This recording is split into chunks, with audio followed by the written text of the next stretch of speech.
Hello everyone, welcome back to our channel. Today, we are going to talk about something very important. We are going to talk about a feeling. It is a feeling that almost every English learner knows very well. It is a quiet, hidden pain. I want you to relax, take a deep breath, and imagine this situation.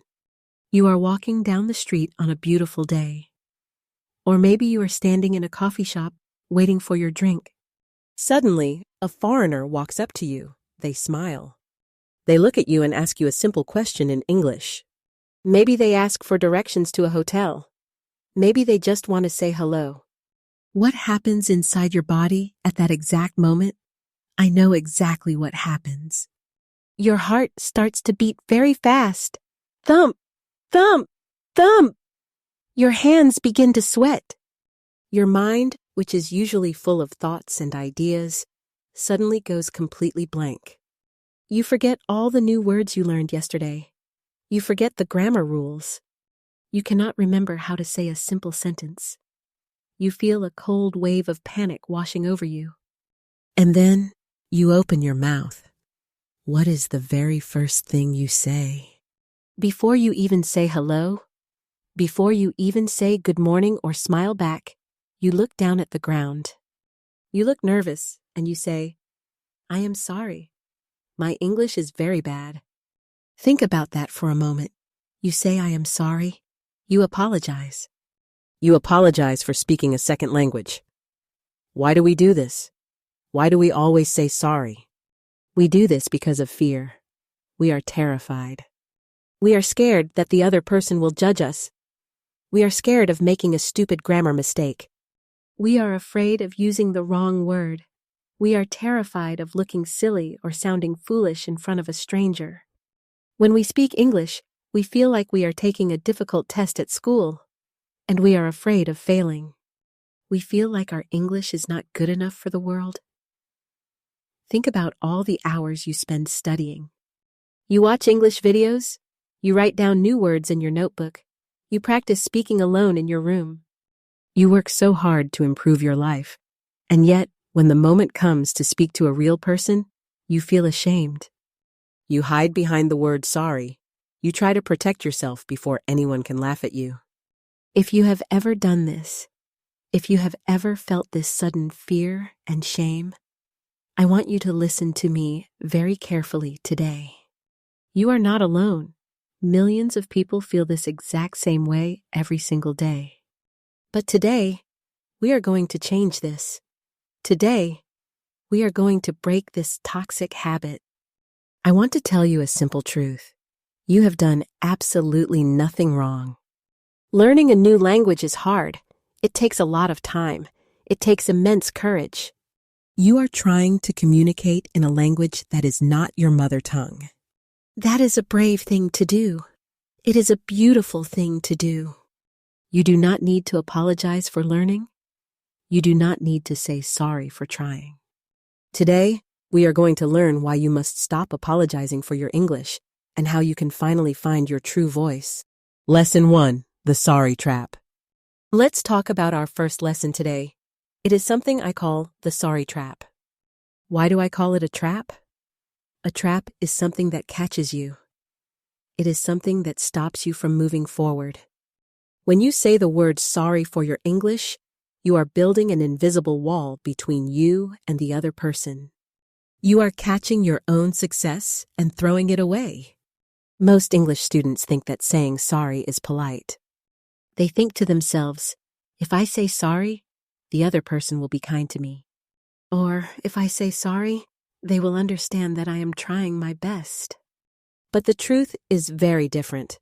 When you start a conversation with an apology, you are sending a message. You are telling the other person, I am not good enough. You are making yourself feel small before the conversation even begins. Think about your brain for a second. Your brain is like a very powerful supercomputer. It listens to every single word you say. When you tell a stranger, I am so sorry. My English is very bad. Your brain hears that command. Your brain thinks, oh, okay, we are bad at this.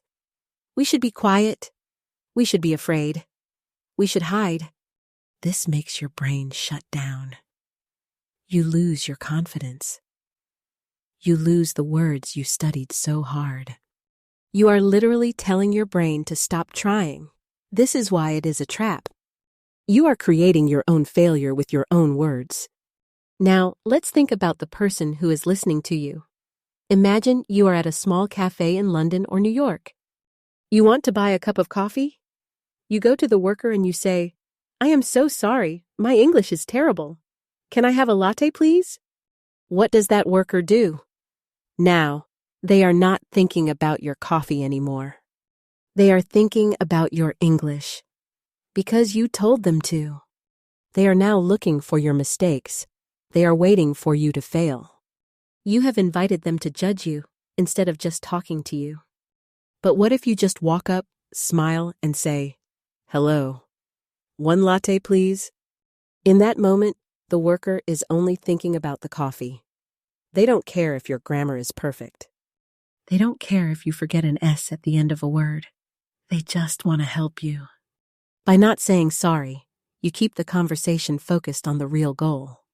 The goal of language is to get a coffee, to share a story, or to make a new friend. The goal is not to be a perfect student in a classroom. We also need to look at the words we use. Many students love to use the word bad. They say, "My English is bad." But I want you to look at that word very closely. Is it actually true? Is your English bad? No, it is not. Bad is a word for a crime. Bad is for something that is broken and cannot be fixed. Your English is not a crime. Your English is not broken. Your English is growing. It is like a small green plant. A small plant is not a bad tree. It is just a young tree. It needs time. It needs water. It needs sunlight. It is a work in progress. When you change your words from "My English is bad" to "I am learning English," everything changes. One sentence is a negative lie. The other sentence is a beautiful, positive truth. From now on, I want you to remember this. You are a learner, not a criminal. You are a student, not a failure. You have the right to speak. You have the right to be heard. Stop the apology. Break the trap. You are doing a great job, and you should be proud of every single word you speak. Lesson 2. Your accent is a badge of honor. Let us move to our second lesson today. Your accent is a badge of honor. A badge of honor is like a beautiful medal. You wear it to show everyone that you are brave. What is an accent? An accent is simply the way you sound when you speak. Everyone in the world has an accent. But many English learners hate their own voice. Maybe you hate your accent too. When you listen to yourself speak English, you feel shy. You think, "I sound different. I do not sound like an American. I do not sound like a British person." You watch hundreds of videos on how to speak with a perfect native accent. And when you cannot do it, you feel sad and disappointed. Some people feel so bad about their accent that they just stop speaking. They stay quiet in meetings. They do not talk to foreign friends. They are terrified that someone will laugh at them. They think having an accent means they are not smart. But I am here to tell you a very beautiful secret. Please listen to this carefully. An accent is not a mistake. I will say that again. An accent is never a mistake. An accent is a symbol of bravery. Think about what your accent actually tells the world. When you speak English with an accent, you are sending a powerful message. You are telling people, "I already speak another language perfectly. I am smart enough to learn a second language, and I am brave enough to try." Imagine a foreigner visits your city. They walk into your favorite shop. They try to speak your language to buy some water. Their pronunciation is not perfect. They have a heavy accent. Do you laugh at them? Do you think they are stupid? No, of course not. You smile at them. You feel happy because they are trying. You respect them for making an effort to learn your culture. You think their accent is actually quite cute and friendly. So, let me ask you a question. Why do you not give yourself that same respect? Why are you so unkind to yourself? Your accent is a map of your life. It shows your history. It shows where you were born. It carries your home, your culture, and your family. It is a beautiful part of who you are. You should never try to erase your history. You should never feel ashamed of where you come from. Yes, it is true that you need to speak clearly. You want people to understand your words. It is good to practice your pronunciation so you can share your ideas easily. But speaking clearly is not the same as having a perfect native accent. You can speak excellent, clear English and still keep your own beautiful voice. Your goal is not to sound like an actor in a movie. Your goal is to be yourself. Your goal is to share your thoughts, your feelings, and your heart with the rest of the world. The next time you open your mouth to speak, do not try to hide. Speak loudly. Speak proudly. Let people hear your accent. It is the sound of a smart, hard-working person. It is your badge of honor. Wear it with pride. Lesson 3. Language is a bridge, not a test. Let us move to our third lesson today. Language is a bridge, not a test. I want you to think about how you started learning English. When you were a young student, you learned English in a classroom. In that classroom, everything was about taking tests. Your teacher gave you a piece of paper. If you made a mistake, you got a big red mark. If you forgot the letter S at the end of a word, you lost points. If you used the wrong verb, you failed the test. Because of this, your brain learned a very scary rule. Mistakes are bad. Mistakes mean you are a failure. Now, you are an adult. You are not in school anymore. But when you speak English to a real person, your brain still remembers that classroom. You still feel like a scared student. When you talk to a foreigner, you feel like they are a strict teacher. You imagine they are holding a red pen in their hand. You think they are listening to your words just to find your mistakes. You think they are giving you a secret score in their head? But please, listen to the truth. Real life is not a classroom. No one is holding a red pen. No one is grading you. The person in front of you does not care about perfect grammar. They do not care if you use the present tense instead of the past tense. They just want to know you. They just want to understand your message. So, what is language? Language is simply a bridge. Imagine you are standing on one side of a wide river. On your side, you have your thoughts, your feelings, and your beautiful ideas. A stranger is standing on the other side of the river. Language is the bridge you build to reach that person. The only job of a bridge is to help your ideas cross the river. If you use simple words and your idea crosses the river, you win. If you are lost in a city and you just say, "Where train?" the person understands. They smile. They point to the train station. Was your grammar perfect? No. But did the bridge work? Yes. That is a massive success. The true goal of speaking English is connection, not perfection. Connection means making a new friend.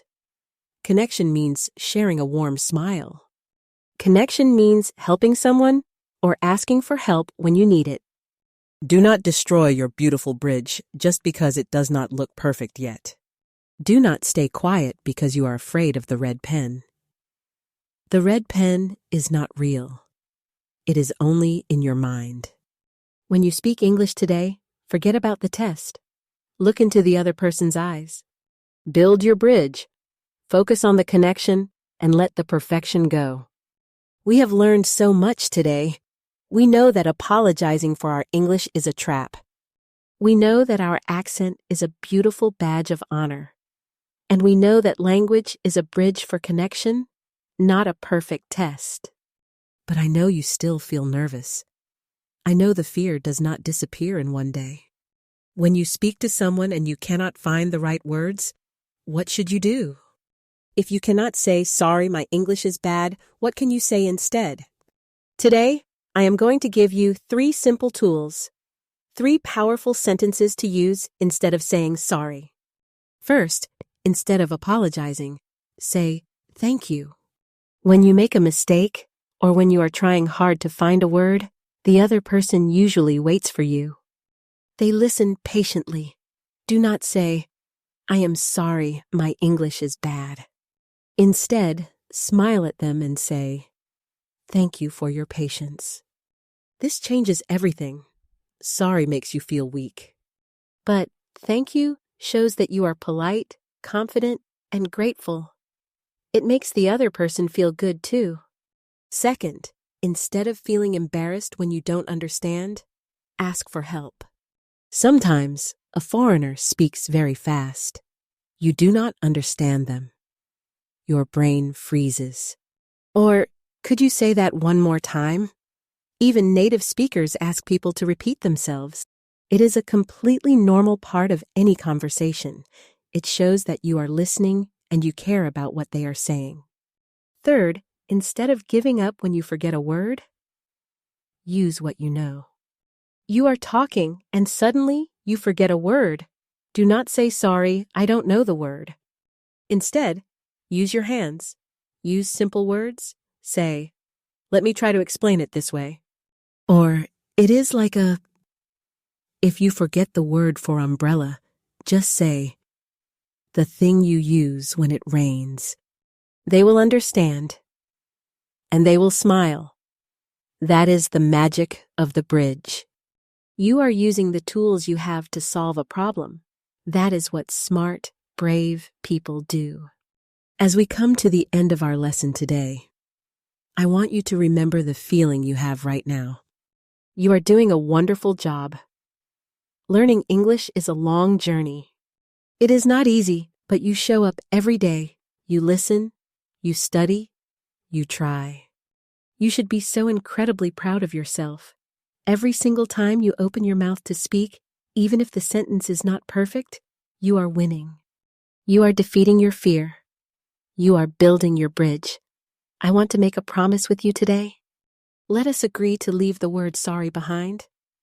Let us agree to speak loudly, to smile warmly, and to forgive ourselves when we make mistakes. Let us agree to use our English to connect with the world.